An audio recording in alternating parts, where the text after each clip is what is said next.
for those that are following Christ.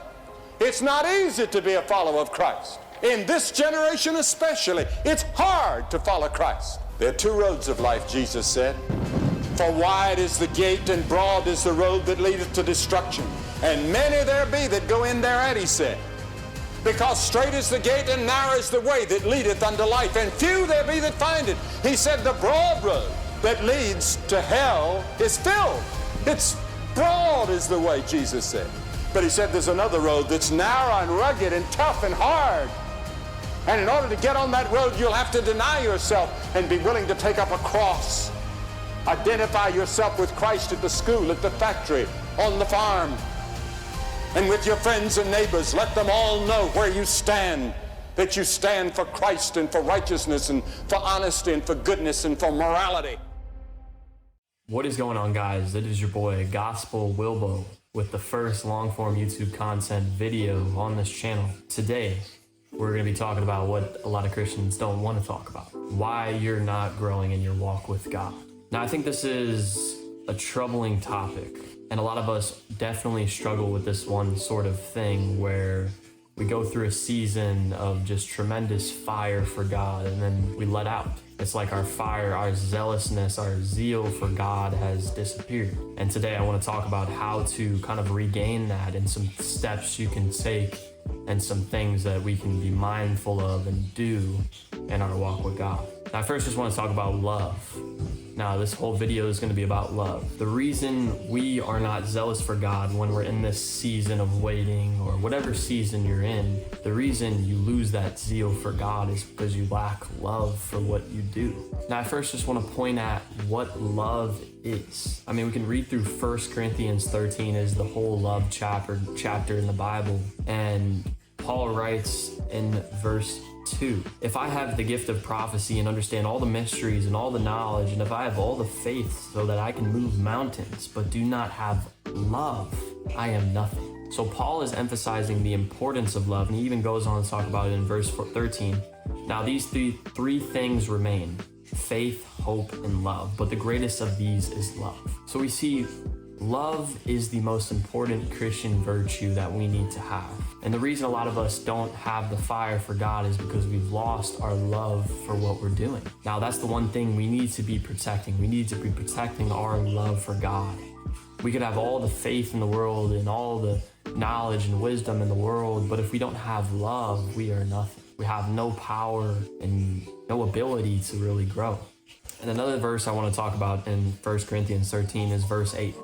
It says, love never ends, but as for prophecies, they will come to an end, and for tongues, they will cease, and for knowledge, it will come to an end. So this just even goes on further to emphasize the importance of love. Love is something that never ends. It endures through everything. So for our love for God, when we lose that love for God, that's when our fire gets let out. That's when we get complacent. That's when we kind of get comfortable in the world. And a problem is, I mean, we live in America, or whatever country you live in. If it's a first world country where we're living comfortably, it's hard to be on fire for God. It's hard to have that love for God, but it's something we need to protect. And we see love endures through all things. Love never ends. So our love for God should never end, and it should endure through all things. And the biggest command that Jesus gives us is to love the Lord your God with all your heart, soul, mind, body, and strength. And a lot of us fall short of this. We cannot love God with all our heart, soul, mind, body, and strength. But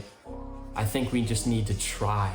We need to make efforts to try to love God with all your heart, soul, mind, body, and strength. But the three things I want to talk about today to help you regain that fire or that zealousness for God, to love God more and to really obey Jesus, because the one thing Jesus calls us to do, if you love me, you'll keep my commandments. So I think the first thing that I want to talk about is we need to sacrifice things. I mean, the first thing we can think about is Jesus dying on the cross. That was a sacrifice. That was the true act of love. I mean, we think about the famous verse, God so loved the world that he gave his one and only son so that everyone who believes in him will not perish but will have eternal life. He so loved the world, God loved the world, that he gave Jesus to us, dying on the cross for our sins. So God gave his son, he sacrificed his sons out of his love for us, or his son for his love for us. And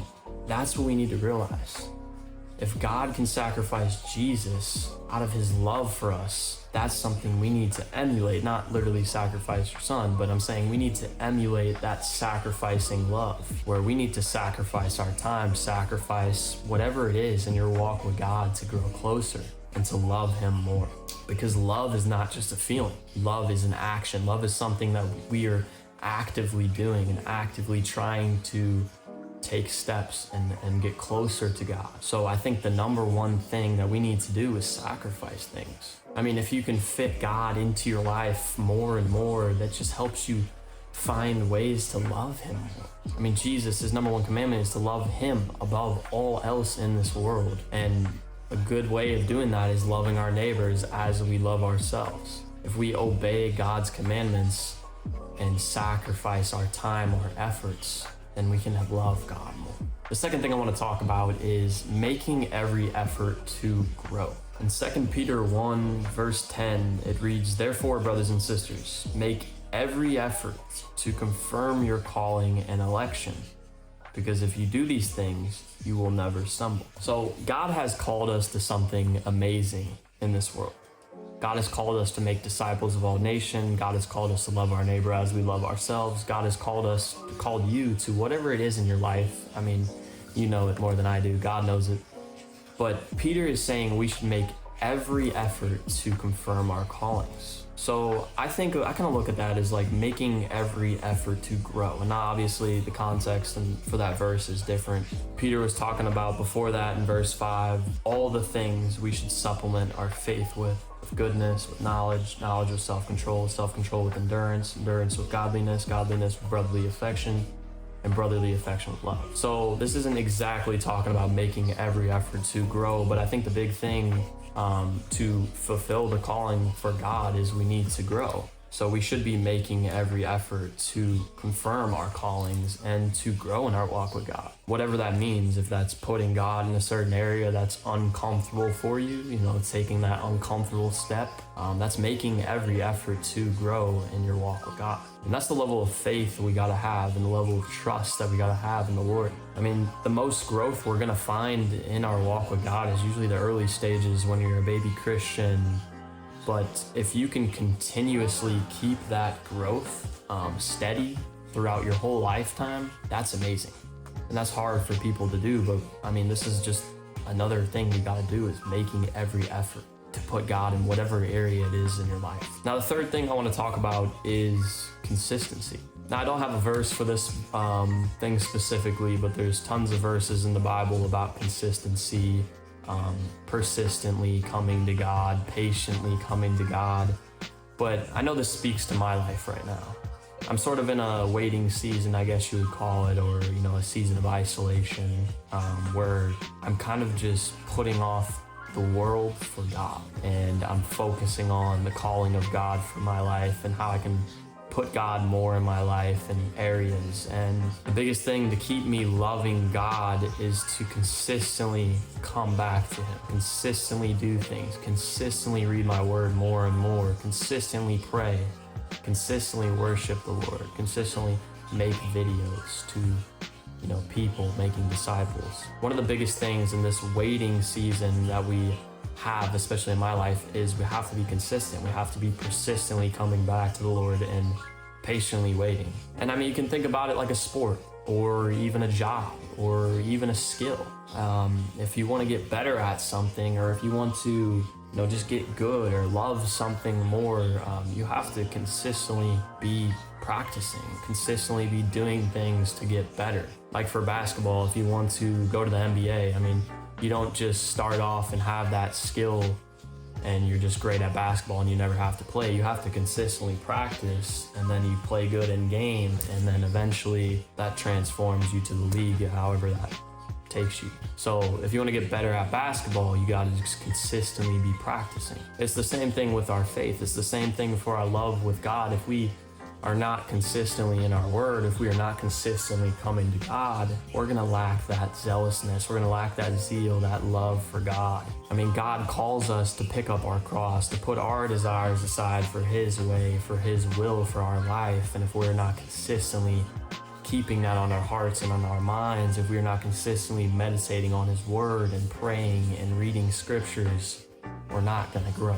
We're not gonna love God. So the three biggest things that we talked about in this video are sacrificing things, number one, for most importantly, and then making every effort to grow, whatever that looks like in your life. And number three is being consistent in your walk with God, persistently coming back to the Lord, patiently waiting in obedience and faith. So I just want to leave you off with this one thing. We have to remember that love is not a mere feeling that we have. Love is not sex. Love is not drugs. Love is not fulfilling ourselves in the world. But love is only truly gotten from God. That is the highest form of love that we can possibly find in this world. And love, like I said, it's not a feeling. It's an action. It's something that we have to consistently do, and we have to take steps. I urge you today to just have faith, hope, and the most important thing of them all, love.